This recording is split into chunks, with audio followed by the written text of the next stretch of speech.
Hello बच्चों, स्वागत करता हूं आपका आपके अपने YouTube चैनल BSCB हेल्प पे। बहुत दिनों के बाद इस चैनल पर मैं कोई वीडियो अपलोड करने जा रहा हूं और ये आप ही लोगों की इच्छा थी कि मैं आप लोगों को 11th और 12th वो भी पढ़ाऊं, तो इसीलिए इसमें मैंने इतना समय लिया है और जाहिर सी बात है, समय लिया है तो काम अच्छा ही करूँगा आप लोगों के लिए।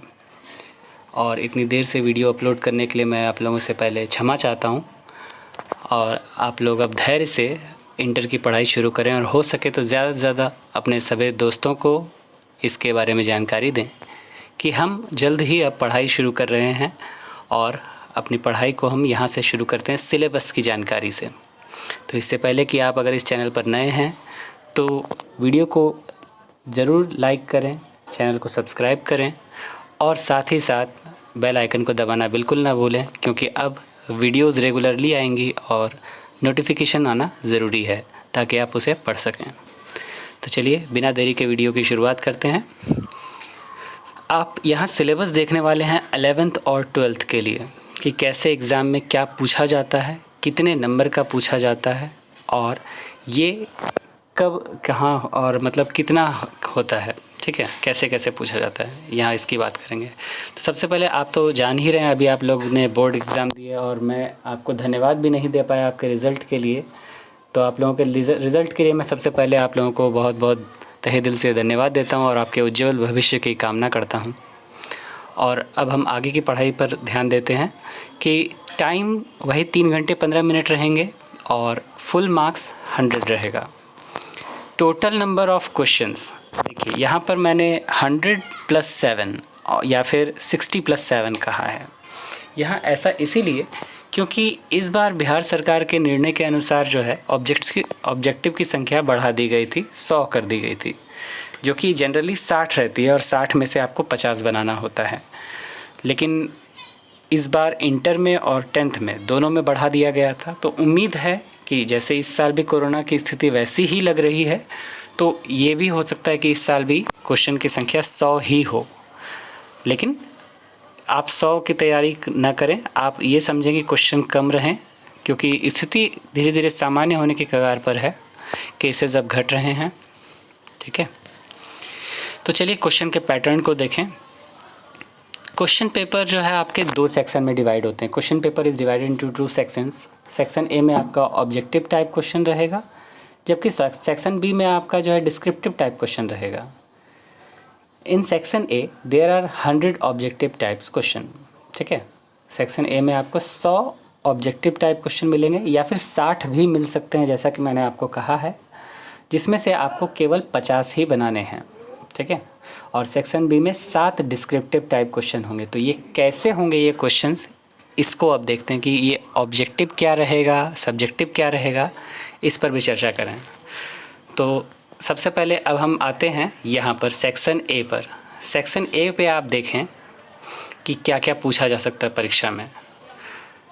यहाँ पर सेक्शन ए में ऑब्जेक्टिव जो हैं, इसमें आपको 1 से लेकर 60 तक, मतलब जो 2 सेक्शन में भी ये भी ऑब्जेक्टिव भी बटा हुआ है, 1 से 60 तक आपके जो है ये ग्रामर सेक्शन के लगभग होंगे। और ग्रामर में यहाँ पर जैसा कि आप जानते हैं 10th और 12th का सिलेबस आसमान ज़मीन का अंतर है, ये सभी आपको कहते होंगे। तो बिल्कुल सही कहते हैं, यहाँ पर सिलेबस बहुत ही ज़्यादा बड़ा है, लेकिन घबराने की कोई बात नहीं है। आपके इस चैनल पर आपको हर एक चीज़ प्रोवाइड की जाएगी। तो सबसे पहले आप देख पा रहे हैं एक्टिव पैसिव, ठीक है, जो कि वॉइस है, एक्टिव वॉइस पैसिव वॉइस, ये पूछा जाएगा और ये लगभग 4 नंबर का पूछा जाता है। डायरेक्ट इनडायरेक्ट जो है ये भी लगभग 4 नंबर का पूछा जाता है। टाइम और टेंस और इसके साथ ऑक्सिलरी और मॉडल वर्ब्स, इस पर ध्यान दें, मतलब कि वर्ब वाले सेंटेंस जिसमें आपको वर्ब के अलग अलग स्वरूप को भरना होगा। तो ऐसे क्वेश्चनों की संख्या लगभग 14-15 के लगभग होती है, ठीक है। मतलब इस सेक्शन पे आपको सबसे ज़्यादा मेहनत करना है, time tense auxiliary modal verb पे। तो 14 से 15 क्वेश्चन इसके होते हैं। पार्ट्स ऑफ स्पीच ध्यान रखेंगे, पार्ट्स ऑफ स्पीच में आपके 8 पार्ट होते हैं, ठीक है। आपने इसके बारे में पढ़ा होगा, जिसमें आपका जो है noun, pronoun, verb, adverb, adjective, ठीक है, और कंजक्शन, इंटरजेक्शन, प्रीपोजिशन, ये सब चीज़ें आती हैं इसमें। तो एक एक करके हमें ये 8 चीज़ें पढ़नी होंगी, और इनसे भी जो है वाक्य पूछे जाएंगे, ठीक है। जो कि सेंटेंस कम्बिनेशन भी आता है, कंजंक्शन वगैरह, इंटरजेक्शन वगैरह, ठीक है, प्रीपोजिशन भी पूछा जाता है। तो 2-3 नंबर का जो है कंबाइनिंग सेंटेंस आता है, और जो आपका प्रीपोजिशन है ये भी 2 नंबर का लगभग आता है। बात करते हैं एंटोनियम्स एंड साइनोनियम्स की, ठीक है। पहले करेक्ट सेंटेंस की बात कर लें। यहाँ पर करेक्ट सेंटेंस में आपको वाक्य जो है कुछ गलत दिए रहते हैं, ठीक है। 4 ऑप्शंस होते हैं जिसमें से आपको सही वाक्य का चयन करना है कि इसमें से कौन सा वाक्य सही है। तो इसमें कई तरह के मिस्टेक्स हो सकते हैं, वर्ड्स का मिस्टेक हो सकता है, स्पेलिंग मिस्टेक हो सकता है, ग्रामेटिकल मिस्टेक हो सकता है, ठीक है। तो इन मिस्टेक्स को आपको पहचानना है। एंटोनियम साइनोनियम्स ये भी 4 नंबर का पूछा, 2 नंबर का एंटोनियम, 2 नंबर का साइनोनियम्स, ठीक है। मतलब ये एंटोनियम होता क्या है ये भी समझ लें। एंटी मतलब होता है विरोधी, ठीक है, मतलब उल्टा शब्द। जैसा हिंदी में आपने उल्टा शब्द पढ़ा है, अंग्रेज़ी में उसको एंटोनियम कहा जाएगा। और साइनोनियम होता है समानार्थी शब्द, ठीक है, जिसको पर्यायवाची शब्द भी कहते हैं। तो ये साइनोनियम में पूछा जाएगा, ये भी 2 नंबर का पूछा जाएगा। फिर फ्रेजल वर्ब मतलब फ्रेज़, ये फ्रेज़ भी आपको पूछा जाता है और ये भी लगभग 2 नंबर का, 2 फ्रेज़ या 3 फ्रेज़ पूछते हैं। आर्टिकल्स भी ज़्यादा नहीं, 1 से 2 आर्टिकल पूछे जाते हैं। कंबाइनिंग सेंटेंस, यहाँ पर क्या किया जाता है कि 2 अलग अलग सेंटेंस लिख दिए जाते हैं और उन्हें जोड़ने के लिए कहा जाता है, जैसे एंड का यूज़ करके, और का यूज़ करके, ठीक है। ऐसे कंजंक्शंस का यूज़ करके जो है सेंटेंस को जोड़ना होता है और ये पूछा जाता है। स्पेलिंग चेंज, ठीक है, मतलब स्पेलिंग चेक करने के लिए आपको दिया जाता है। स्पेलिंग में आपको मिस्टेक्स 4 ऑप्शन रहते हैं, उसमें से सही वाला स्पेलिंग जो है उसे चुनना है आपको, ठीक है। ये लगभग जो है 3 या 4 नंबर का ये भी होता है। डिग्री, जिसमें कंपैरेटिव, सुपरलेटिव, पॉजिटिव, ये सब डिग्रीज़ होती हैं। तो इसमें आपको डिग्री चेंज करने के लिए रहता है कि कोई वाक्य दिया है, उसको बताया जाता है कि इसको इस डिग्री में बदलना है, तो ये कौन सा वाक्य होगा, तो उसको आपको ऑप्शन में से चुनना है, ठीक है।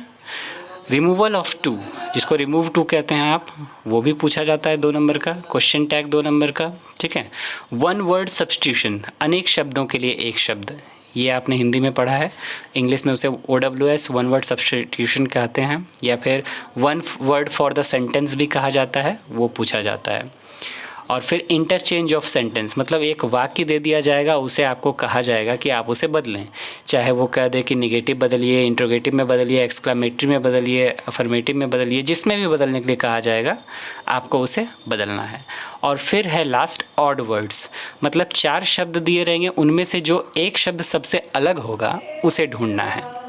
तो आप एक बार फिर से इसे मिला लें, इस लिस्ट को आप देख लें, इतनी तरह की चीज़ें आपकी पूछी जाती हैं। एक्टिव पैसिव है, नरेशन है, टाइम टेंस है, एक्सिलरी या मॉडल वर्ब्स हैं, पार्ट्स ऑफ स्पीच है, सेंटेंस करेक्शन है, एंटोनियम साइनोनियम्स है, फ्रेजल वर्ब्स या फ्रेज है, आर्टिकल है, कंबाइंड सेंटेंस, सेंटेंस कम्बिनेशन, ठीक है, स्पेलिंग टेस्ट है, डिग्री है, रिमूवल ऑफ टू है, क्वेश्चन टैग है, 1 वर्ड सब्स्टिट्यूशन है, इंटरचेंज ऑफ सेंटेंस है और ऑड वर्ड्स है। उसके बाद जो 61 से 100 नंबर तक के क्वेश्चन होते हैं, ये आपके टेक्स्ट बुक से रहते हैं। जो भी टेक्स्ट बुक होगा उससे आपका 2 टेक्स्ट बुक आपको चलता है 11th में भी और 2 टेक्स्ट बुक है 12th में भी, ठीक है। अब यहाँ हम बात करते हैं पार्ट बी की। जैसे कि आप पार्ट बी में देख पा रहे हैं, सेक्शन बी आपका सब्जेक्टिव है और इसमें जो है आपको ए से पूछा जाता है। सबसे पहले नंबर में ए से होता है। तो ए से जो है आपको लगभग 150 से 200 शब्दों में लिखना होता है और यहाँ 5 ऑप्शन होते हैं जिसमें से केवल एक आपको बनाना है, ठीक है। इसी तरह है एक्सप्लेन करने के लिए आपको किसी भी कविता से, आपके बुक में काफ़ी कविताएं हैं, उन कविताओं में से जो है आपको एक का मतलब कि आपको कुछ पंक्तियां दे दी जाएंगी, उन पंक्तियों में से आप किसी एक को जो है एक्सप्लेन करेंगे, व्याख्या करेंगे उसकी। तो ये भी 4 दी जाती हैं, उसमें से एक आपको करना है 1 आउट ऑफ 4।